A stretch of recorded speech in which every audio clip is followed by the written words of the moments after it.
Welcome to Penrose Learning, where we make understanding easy. You start by powering the Arctis 7 off and removing any battery or wireless dongle so nothing powers the board. Once done, use a plastic spudger to pry the fabric ear cushion away from the rim. There are hidden screws under the cushion.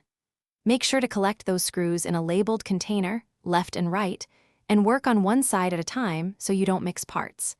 This lets you access the ear cup shell fast and safely. Now remove the ear cup shell screws and gently separate the two halves. Do not force anything because plastic clips can break. Once open, identify and gently release ribbon or JSD connectors holding the driver or mic. Use a spudger to lift locking tabs and pull straight out. Remove the speaker driver and microphone boom next, keeping screws and washers grouped. Make notes or photos of connector orientation. To finish, reverse the steps. Reseat each ribbon and JSD connector, ensuring locking tabs click. Reinstall the driver and mic, then align and screw the shell halves together. Once cushions are back on and screws secured, power the headset and run an audio and mic test to confirm everything works.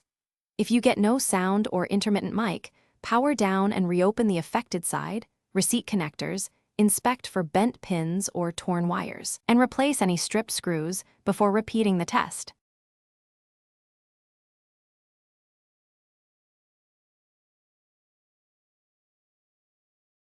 Thanks for watching. If this was helpful, leave a like and consider subscribing. See you next time.